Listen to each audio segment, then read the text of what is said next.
Hello everyone, আসসালামু আলাইকুম। Welcome back to my new another video. আশা করি আপনারা সবাই ভালো আছেন। আমিও আপনাদের দোয়াতে আলহামদুলিল্লাহ ভালো আছি। আজকে হচ্ছে অলমোস্ট 3.5 বছর পর আমি আমার ফেভারিট দোকানের ফুচকা খাবো।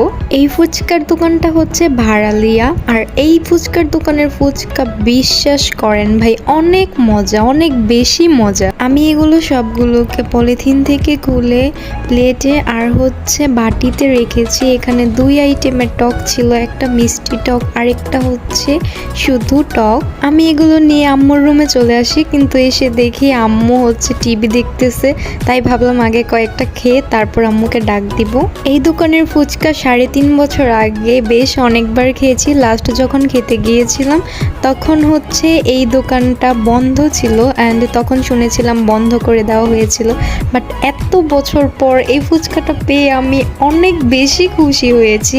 আর আমার কাছে অনেক বেশি ভালো লাগতেছে যে এত বছর পর এই দোকানের ফুচকা আবার খেতে পারবো। ফুচকা খেতে কার না ভালো লাগে বলেন। আর আমি তো এই দোকানের ফুচকা পেয়ে একদম একটু বেশি হ্যাপি হয়ে গিয়েছি। আর এখন বাজে রাত অলমোস্ট 10টা। এত রাতে পেয়ে আরো বেশি। অ্যান্ড আমি খাইতেছিলাম আর ভিডিও করতেছিলাম, অনেক বেশি মজা ছিল ভাই। বেশ কয়েকটা একা একা খাওয়ার পর আমি অপর্ণাকে ডাক দিলাম, বললাম আয় ফুচকা খা।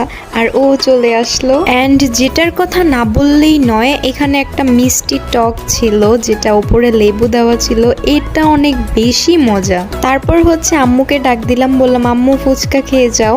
তারপর আম্মু চলে আসলো। এসে আম্মু আর ফুপ্পিও একটু শেয়ার করলো। বড় হোক বা ছোট, আমার মনে হয় ফুচকা জিনিসটা সবারই একটা পছন্দের খাবার। অ্যান্ড এই ফুচকার দোকানটা হচ্ছে ভাড়ালিয়া। নতুন ভাড়ালিয়া নাকি পুরান ভাড়ালিয়া সেটা আমি এক্স্যাক্টলি বলতে পারতেছি না, বাট একটা মসজিদের সাথে। যদি ওই দিকের কেউ থাকেন তাহলে অবশ্যই বুঝতে পারবেন যে আমি কোনটার কথা বলতেছি। সো এভরিওয়ান, আজকের ভিডিওটি এই পর্যন্তই। ভিডিওটি দেখার জন্য সবাইকে অনেক বেশি ধন্যবাদ। সবাই ভালো থাকবেন, সুস্থ থাকবেন, and thanks for watching. Tata, bye bye.